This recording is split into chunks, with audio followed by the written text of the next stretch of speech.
नमस्कार दोस्तों, मैं हूं ममता तिवारी और आप सभी का स्वागत करती हूं मेरे चैनल ममताज वे में। कैसे हैं आप सब? तो ये बताने के लिए कमेंट बॉक्स में श्री हरि विष्णु जरूर लिखिए।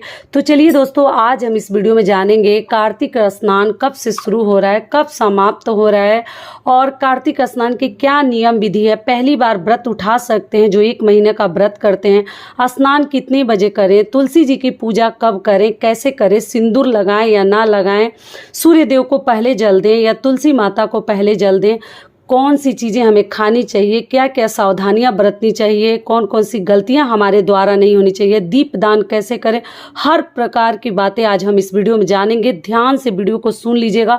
अगर वीडियो जो है थोड़ा सा बड़ा भी होगा फिर भी आप लोग सुन लीजिएगा ना, तो आपके जितने मन में सवाल चल रहे हैं, दुविधा चल रहे हैं, वो सारे सवालों के उत्तर मिल जाएंगे। किसी प्रकार का दुविधा नहीं रहेगा।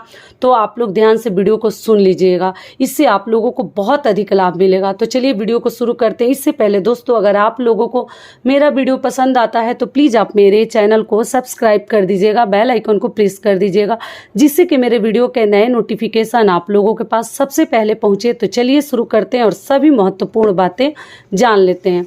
तो सबसे पहले आपको बता दूं कि कार्तिक का महीना जो है विष्णु भगवान का बहुत ही प्रिय महीना और खास महीना माना जाता है। सबसे सर्वश्रेष्ठ माह माना जाता है कार्तिक का। बहुत सारे व्रत, त्योहार, पूजा पाठ इसमें पढ़ते हैं, आप लोग को मालूम ही है। तो विष्णु भगवान को प्रिय तो है ही, और साथ में आप लोगों को मालूम है कि इसमें माता लक्ष्मी के साथ साथ मतलब तुलसी जी की भी हम पूजा करते हैं। विष्णु प्रिया तुलसी जी की कार्तिक महीने में पूजा करते हैं, स्नान दान करते हैं। तो ये कब से प्रारंभ हो रहा है? तो आपको बता दूं कि इस साल 2023 में कार्तिक महीना जो है प्रारंभ हो रहा है 28 अक्टूबर से। पूर्णिमा के दिन से स्नान दान हमारा जो शुरू हो रहा है। तो आप लोग 28 तारीख से 28 अक्टूबर, कुवार महीना जिसको कहते हैं, अश्विन महीना के 28 अक्टूबर से शुरू हो रहा है और हमारा स्नान दान, और समाप्त होगा 27 नवंबर को। तो 1 महीना जो है कार्तिक स्नान किया जाता है। तो पूर्णिमा के दिन से ही जिनको मतलब ये व्रत संकल्प लेनी है, व्रत रखनी है, स्नान दान करनी है, आप लोग संकल्प ले लीजिएगा पूर्णिमा के दिन, और उसी दिन से ही आपको व्रत भी करनी है और स्नान दान भी करनी है। क्लियर हो गया? अगली आप लोग का महत्वपूर्ण जो सवाल है, देखिए दोस्तों, थोड़ा वीडियो बड़ा भी होगा तो ध्यान से सुनिएगा। बहुत सारी बातें एक ही वीडियोज में मैं आपको सोचती हूँ कि दे दूँ, कई वीडियोज ना बनाऊँ, एक ही वीडियो में सब कुछ बता दूँ।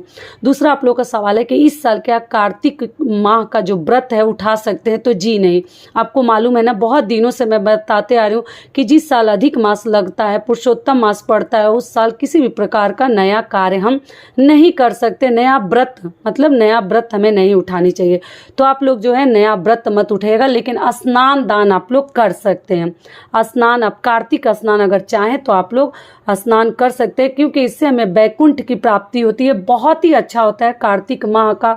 अगर जो स्नान करते हैं, स्नान करने वालों का अगर कोई दर्शन भी कर ले, दर्शन मात्र से ही उनका भी जीवन धन्य हो जाता है। तो सोच लीजिए जो स्नान करते हैं वो कितना पुण्य वाले कार्य कर रहे हैं। तो इसलिए आप चाहें तो व्रत ना रखें, आप केवल स्नान कर सकते हैं जिनको पहली बार करना है। और जो पहले से व्रत रखते आ रहे हैं, स्नान दान मतलब कर रहे हैं, वो करेंगे 28 अक्टूबर से। क्लियर हो गया? कई बार देखिए समझा दी। अब चलिए आगे जान लेते हैं कि इसमें नियम विधि क्या है। तो देखिए कार्तिक माह के जो नियम विधि है कि सुबह सुबह ही इसमें स्नान किया जाता है। दूसरा कार्य क्या है कि हमें स्नान खुले में करनी चाहिए। अगर खुला कहीं जगह नहीं है तो ठीक है, आप भगवान का नाम लेकर माफ़ी मांगकर आप बाथरूम में भी कर सकते हैं, लेकिन नियम है नदी सरोवर में ही स्नान किया जाता है। और स्नान करने के बाद जो है आपको ध्यान रखना, अंधेरे में ही स्नान किया जाता है, उजाले में नहीं किया जाता है। नियम तो है कि तारों के छाँव में, मतलब तारा जो है हमें आकाश में दिखने चाहिए, उनकी छांव में ही स्नान करनी चाहिए।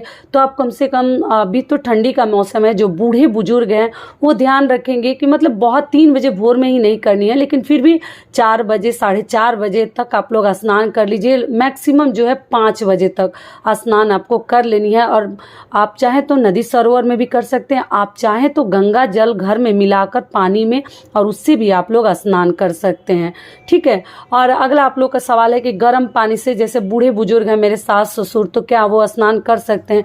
तो देखिए नियम तो है गर्म पानी से नहीं करनी चाहिए, ठंडे पानी से ही करनी चाहिए, क्योंकि जल में ना भगवान विष्णु का वास माना जाता है। तो शुद्ध और जो ताजे जल से ही हमें स्नान करनी चाहिए। तो अगर मान लीजिए कि बूढ़े बुजुर्ग हैं, जितना लेने का देने पड़ जाएगा, अगर स्नान करने गए जितना पुण्य नहीं कमाएंगे उतना शरीर, मतलब मान लीजिए तबीयत खराब हो जाए, शरीर का क्षमता वैसा नहीं है, सहन शक्ति उतना नहीं है, तो आप जो है गर्म पानी से भी मिलाकर आप लोग कर सकते हैं। देख लीजिएगा, भगवान ने कभी नहीं कहा है कि अपने आत्मा को दुख देकर, अपने शरीर को कष्ट देकर और फिर हमें प्रसन्न करो। तो जैसा आपका शरीर है, जैसा आपका क्षमता है, उसके अनुसार आपको कार्य करनी है। ये भी क्लियर हो गया। तो आप लोग गर्म पानी से, जो बहुत अधिक बुजुर्ग है सहन नहीं कर सकते, वो कर सकते हैं, लेकिन व्रत पहली बार मत रखिएगा, मैं बार बार आपको समझा रही हूँ। अगला आप लोग का सवाल है कि स्नान करने के बाद देखिए हमें सुबह सुबह ही दीपक भी जलानी चाहिए। दीप दान का भी इसमें बहुत अधिक महत्व है। तो पूर्णिमा का दिन भी रहेगा पहले दिन, और आप लोग जो है दीपक जलाकर तुलसी माता के पास एक दीपक प्रज्वलित करके रख दीजिएगा। सरसों तेल का नहीं करते हैं, घी का कर सकते हैं, या आप जो है तिल के तेल से भी दीपक प्रज्वलित कर सकते हैं। ये भी क्लियर हो गया। अगला आप लोग का सवाल है कि दीदी जल, सबसे पहले हम तुलसी जी को जल देते हैं स्नान दान करने के बाद, मतलब आप जल दीजिए। तो आप लोगों का सवाल है कि सूर्य देव को पहले जल देंगे या तुलसी माता को? तो देखिए सूर्य देव को ऋषि मुनि आप लोग को मालूम है सुबह ही सूर्य देव को जल देते थे। तो आप लोग क्या कहते हैं कि दिखते नहीं है, दिखने से कोई मतलब नहीं। आप पूरब के तरफ खड़ा हो जाइएगा और अपना जल दे दीजिएगा। सबसे पहले जल सूर्य देव को ही चढ़ानी चाहिए। उसके बाद से आप तुलसी माता में एक लोटा जल डालकर, एक पुष्प डालकर आप जो है माता की पूजा कर सकते हैं। धूप बत्ती अगरबत्ती जो भी दिखाती है दिखा लीजिएगा। सिंदूर नहीं लगाते हैं। अगला सवाल क्या है कि माता को कार्तिक माह के स्नान दान के दौरान, कार्तिक महीने में सिंदूर नहीं लगाते हैं। जब उन कुंवारी तुलसी जी की पूजा करते हैं, जब उनकी शादी रचाते हैं शालिग्राम जी के साथ, विष्णु भगवान के साथ, देवउठनी एकादशी के दिन, उस दिन जो है उनको हम पीला सिंदूर लगाकर उनकी शादी करते हैं। लेकिन कार्तिक महीने में तुलसी जी को हम सिंदूर नहीं लगाते हैं।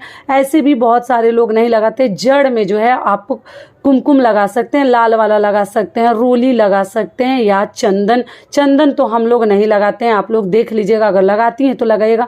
हम लोग देवियों को चंदन नहीं लगाते हैं, ठीक है। आप रोली या लाल वाला सिंदूर लगा सकते हैं, लेकिन पीला सिंदूर ना लगाएं। वो भी जड़ में लगा सकते हैं। विष्णु भगवान का वास माना जाता है तुलसी के जड़ में, तो आप लोग देख लीजिएगा। इस प्रकार से भी कर सकते हैं।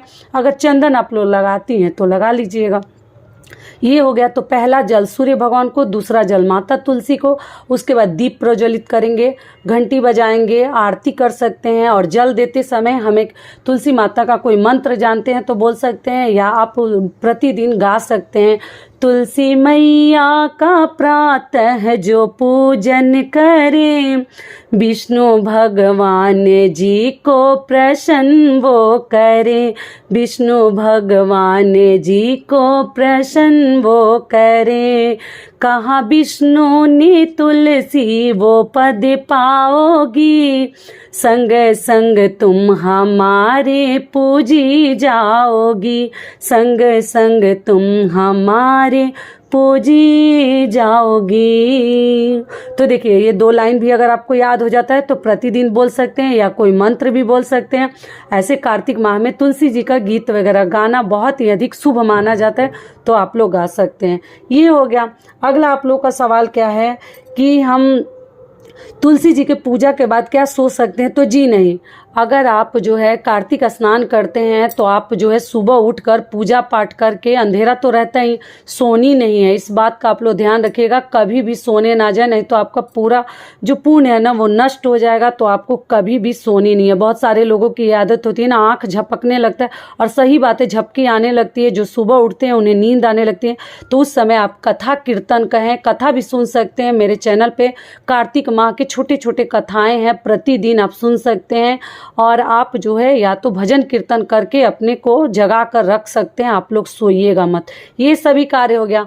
अब चलिए आगे जान लेते हैं कि कार्तिक मास में हमें कौन कौन से कार्य नहीं करने चाहिए। तो देखिए कार्तिक मास में क्या नहीं खानी चाहिए, सबसे पहले आपको बता दूं। एक तो आप देखिए कि आपके द्वारा किसी भी प्रकार का पाप ना हो, किसी का अनादर ना हो, किसी का मतलब आपको मतलब जो बोलते हैं ना बद्दुआ वगैरह ना लगे, बच बचा कर रहें, किसी जीव की हत्या ना करें।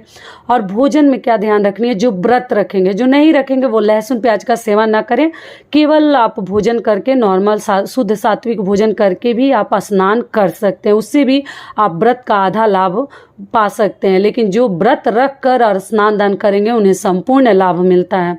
तो आपको क्या करनी है, मसूर की दाल, मूंग की दाल, चने की, किसी भी प्रकार के दाल नहीं खाते, उड़द की दाल, ये सब नहीं खाते हैं।